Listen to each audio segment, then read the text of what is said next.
महिला सिर्फ यह साबित करना चाहती थी कि दुनिया में भूत प्रेत जैसी कोई चीज नहीं है। इस अजीब ख्याल के तहत वह कैमरा लेकर ताबूत में घुस गई और हाल ही में मरे एक शव के बगल में लेट गई। जब सब कुछ तैयार हो गया, ऊपर खड़े उसके भाई ने ताबूत का ढक्कन पूरी तरह से सील कर दिया। जैसे ही ताबूत के अंदर अंधेरा छा गया, लिसा ने तुरंत कैमरे को नाइट विजन मोड में सेट किया ताकि वह ताबूत के अंदर होने वाली किसी भी भयानक घटना को रिकॉर्ड कर सके। दरअसल वहाँ एक भयानक किंवदंती प्रचलित थी कि जो लोग जीवन में बहुत पाप करते हैं, उन्हें मृत्यु के कुछ दिनों बाद ताबूत में देवताओं द्वारा कब्र में यातना दी जाती है। हालांकि स्थानीय लोग इस पर पूरी तरह विश्वास करते थे, लेकिन लिसा इसे महज एक बकवास मानती थी और दृढ़ता से मानती थी कि ये भूत प्रेत की बातें सिर्फ धार्मिक लोगों को डराने के लिए घड़ी गई हैं। और उसके पास जो मृत अमीर व्यक्ति था, वह जीवन में एक बेहद दुष्ट और घटिया इंसान था। इसी वजह से उसने ये अजीब हरकत की ताकि दुनिया को साबित कर सके कि भूत प्रेत जैसी बातें महज बकवास हैं।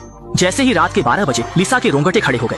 हालांकि वह एक नास्तिक था, लेकिन ऐसे बंद और अंधेरे माहौल में वह अपने आप ही डर महसूस करने लगा, कहीं अचानक कोई बुरी चीज सामने न आ जाए। अच्छी बात यह थी कि ताबूत के अंदर कोई असामान्य चीज नहीं हुई। चारों तरफ सिर्फ उसकी अपनी सांसों की आवाज और शव की सड़ांत थी। लिसा ने इस तरह बिना किसी बड़ी परेशानी के एक रात गुजार ली, जब तक कि अगले दिन उसके भाई ने ताबूत का ढक्कन नहीं खोला। तब जाकर लिसा ने चैन की सांस ली। राहत की सांस लेते हुए उसने तुरंत रिकॉर्डिंग की जांच की और पाया कि ताबूत में कथित कब्र की यातना कहीं नहीं दिखी। स्पष्ट है, वह किंवदंती महज लोगों को बेवकूफ बनाने वाली थी। इस भ्रामक किंवदंती को तोड़ने के लिए लिसा सीधे टीवी स्टेशन पहुंची ताकि मीडिया के माध्यम से सभी को बता सके दुनिया में न तो भूत प्रेत है और न ही कब्र में यातना जैसी कोई चीज। लेकिन जैसे ही वह रिकॉर्ड किया गया, वीडियो सार्वजनिक करने ही वाला था, स्क्रीन पर केवल एक काली तस्वीर दिखाई दी, जो बिल्कुल भी पिछली रात ताबूत में रिकॉर्ड की गई फुटेज नहीं थी। इस रहस्य को सुलझाने के लिए लिसा ने तुरंत अपने भाई से पूछताछ की और सच्चाई वही निकली जो उसने सोचा था। उसके भाई ने चुपके से मेमोरी कार्ड बदल दिया था। भाई ने ऐसा इसलिए किया क्योंकि वह नहीं चाहता था कि लिसा भूत प्रेत के चक्कर में पड़े और न ही वह चाहता था कि वह अपने अतीत के दर्द में डूबी रहे। दरअसल लिसा भूत प्रेत के अस्तित्व को लेकर इतनी जिद्दी इसलिए थी क्योंकि बचपन में उसके साथ एक घटना घटी थी। भाई बहन का एक खुशहाल परिवार था, लेकिन किस्मत का कोई भरोसा नहीं। एक दिन उसके माता पिता की बेकरी में एक भगवान को मानने वाला धर्मांध व्यक्ति घुस आया। उसने पहले बहुत बुरे काम किए थे, इसलिए उसे डर था कि मरने के बाद उसे देवता की कब्र में यातना मिलेगी। इसी कारण उसने सड़क पर विस्फोटक से आत्महत्या करके अपने पापों का प्रायश्चित करने का फैसला किया ताकि मृत्यु के बाद उसे देवता की माफी मिल सके। लिसा के माता पिता ने जब यह देखा तो उन्हें रोकने के लिए आगे बढ़े, लेकिन वे खुद उस व्यक्ति की विस्फोटक आत्महत्या की चपेट में आ गए और मौके पर ही उनके शरीर के टुकड़े टुकड़े हो गए। ये देखकर भाई बहन के मन पर गहरा आघात लगा। तब से लिसा ने अपने माता पिता की मृत्यु का दोष कट्टर धार्मिक लोगों पर मढ़ दिया और देवताओं से जुड़ी सभी कहानियों को मजाक समझने लगी।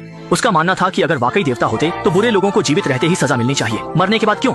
इसलिए यह साबित करने के लिए कि क्या वाकई देवता मौजूद हैं या नहीं, उसने हिम्मत जुटाकर एक दुष्ट व्यक्ति के ताबूत में घुसने का फैसला किया ताकि वह यह साबित कर सके कि दुनिया में भूत प्रेत जैसी कोई चीज नहीं है। और लिसा का पेशा एक वृद्धाश्रम की देखभाल करता था। वह मृत शरीर उसी अमीर बूढ़े व्यक्ति का था जिसकी देखभाल लिसा करती थी। वह व्यक्ति अपनी जवानी में बहुत ही बुरा और पापी था, इसलिए उसकी मौत के बाद लिसा के लिए वह कब्र की यातना को परखने के लिए सबसे उपयुक्त विकल्प बन गया। उसे यह पता ही नहीं था कि पिछली रात जब वह बिना सोचे समझे अमीर आदमी के ताबूत में घुस गई, तभी से अजीबोगरीब घटनाएं उसके पीछे लग गई थी। इस पल ने लिसा को बुरी तरह डरा दिया क्योंकि वह आवाज मृत अमीर व्यक्ति की ही थी। शुरुआत में लिसा को लगा कि शायद उसे भ्रम हो रहा है और अविश्वासी होने के कारण वह तुरंत अमीर व्यक्ति के जीवित रहते हुए वाले कमरे में परिणाम देखने पहुंची। नतीजा देखने लगे अगले ही पल।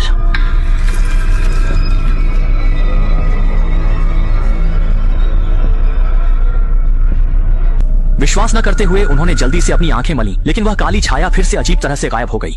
तुरंत बाद एक बुजुर्ग महिला दरवाजे पर दिखाई दी। वह भी वृद्धाश्रम की निवासी थी। उसके बाद उसने लिसा को बताया कि उसका पति शायद नर्स के साथ अफेयर में है और लिसा से इसकी पुष्टि करने में मदद करने की विनती की। ये सुनते ही लिसा ने बिना कुछ कहे तुरंत दरवाजा खोल दिया और वास्तव में उसकी सहकर्मी बूढ़े आदमी के साथ प्रेमालाप कर रही थी। जब यह सब सामने आया तो बूढ़े आदमी ने जल्दी से समझाया कि यह एक गलतफहमी थी, लेकिन बुजुर्ग महिला कैसे मान लेती। उसने कभी नहीं सोचा था कि उसका जीवन साथी इतनी उम्र में भी बेवफाई करेगा और उसने अपने जीवन साथी को श्राप दिया कि यह बेवफा आदमी मरने के बाद जरूर भगवान की सजा पाएगा। और बूढ़े आदमी के इस व्यवहार से बुजुर्ग महिला इतनी परेशान हुई कि उसके मुंह से झाग निकलने लगा। जब वह शांत हुई तब उसने अपने गंदे कपड़े वॉशिंग मशीन में डाले, लेकिन तभी उसने देखा कि उसकी अंगूठी गलती से वॉशिंग मशीन में गिर गई थी। मजबूरी में बुजुर्ग महिला को वॉशिंग मशीन के अंदर जाना पड़ा अपनी अंगूठी निकालने की कोशिश करने के लिए, लेकिन अनजाने में उसका हाथ वॉशिंग मशीन के स्टार्ट बटन पर दब गया। इस क्रिया के साथ बुजुर्ग महिला का शरीर हिलने से लगभग टूट गया। अंत में उसके बाल वॉशिंग मशीन में फंस गए, जिससे ड्रम मुश्किल से रुक पाया। इसके बाद बुजुर्ग महिला ने अपनी पूरी ताकत लगाकर वॉशिंग मशीन से मुक्त होने की कोशिश की, लेकिन उसने बहुत ज्यादा जोर लगा दिया और अपने चेहरे की त्वचा खींच ली, जिससे बुजुर्ग महिला की मृत्यु हो गई। जब बुजुर्ग महिला के पति को यह पता चला तो वह बहुत दुखी हुआ। उसने इस सब का दोष अपने आप पर लगाया। अगर वह और छोटी नर्स गड़बड़ न करते तो उसकी पत्नी की इतनी दर्दनाक मौत न होती। और लिसा, जो बुजुर्ग महिला की देखभाल करने वाली थी, स्वाभाविक रूप से बहुत शर्मिंदा थी। लेकिन बुजुर्ग महिला की दर्दनाक मौत के कारण लिसा हर रात बुजुर्ग महिला को अपने को पुकारते हुए सुनती थी, जिससे परेशान होकर वह सो नहीं पाती थी। मजबूरी में उसे एक आत्मा से बात करने वाले व्यक्ति को ढूंढना पड़ा, यह देखने के लिए कि क्या मृत बुजुर्ग महिला की कोई अधूरी इच्छा है। जल्द ही आत्मा से बात करने वाला व्यक्ति अपना अनुष्ठान शुरू कर देता है। उसके कुछ मंत्र पढ़ने के बाद बुजुर्ग महिला जल्द ही उसके शरीर में प्रवेश कर जाती है। मम्मी, पापा,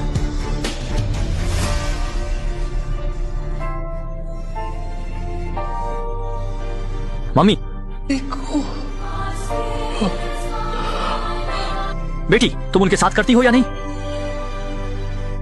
अच्छा बेटी तुम क्या कर रही हो? माँ उनसे तलाक ले रही है, उनके साथ। घर में वे कपड़े नहीं बदल सकते।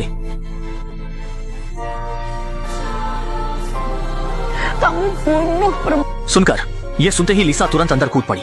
दयालु होने के कारण वह आत्मा के प्रवेश में विश्वास नहीं करती थी और मानती थी कि यह सब आत्मा से बात करने वाले व्यक्ति की बकवास है।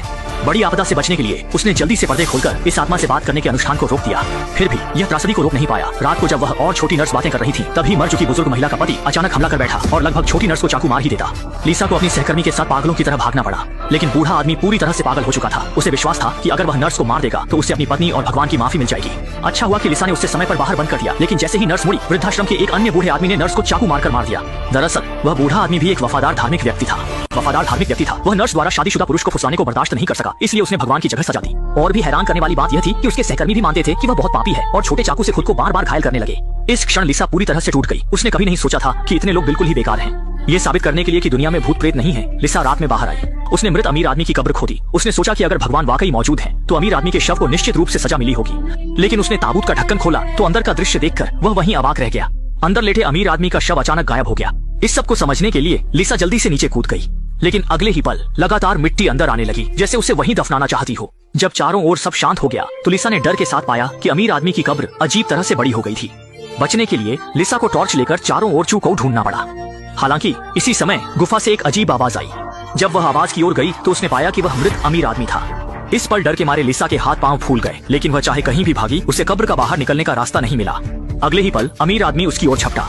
जब वह नहीं जानती थी कि क्या करना है तो वह अजीब तरह से फिर से शव के पास पहुंच गई। दरअसल पहले जो कुछ भी हुआ था वह ऑक्सीजन की कमी के कारण उसके भ्रम थे। उसने अपने भाई को बचाने के लिए चिल्लाया, लेकिन कितना भी पुकारने पर कोई जवाब नहीं मिला। हालांकि इस समय एक जहरीला सांप ताबूत के छेद से अंदर घुस गया। सांप के अमीर आदमी के शव में घुसने के साथ अगले ही पल लिसा ने कैमरे से एक ऐसा दृश्य रिकॉर्ड किया जिसे वह कभी नहीं भूल पाएगी। शव धीरे धीरे उठ बैठा और उसके मुंह से दर्द भरी डरावनी आवाजें निकलने लगी। इस क्षण लिसा डर से चिल्ला उठी और इससे पहले कि वह प्रतिक्रिया दे पाती, अमीर आदमी के सिर को एक हथौड़े से कुचल दिया गया और उसके चेहरे पर काला खून छिड़क गया। इस क्षण तक लिसा को एहसास हुआ कि कब्र में कथित यातना वास्तव में मौजूद थी। अब वह इतनी डरी हुई थी कि उसकी आत्मा उसके शरीर से अलग हो गई थी। वह सिर्फ लगातार माफी मांग सकती थी, भगवान से अपने अनादर के लिए क्षमा मांग सकती थी और वादा कर सकती थी कि वह भविष्य में सम्मान के साथ रहेगी और कभी भी भगवान को परेशान या अपमानित नहीं करेगी। इसी समय ऊपर से उसके भाई ने आखिरकार ताबूत का ढक्कन खोल दिया और बहुत मेहनत के बाद वह अपनी इस मौत से खेलने वाली बहन को ताबूत से बचाने में कामयाब हुआ। इसके बाद भाई बहन एक दूसरे का सहारा लेकर वहां से भाग गए और फिल्म का अंत हो गया।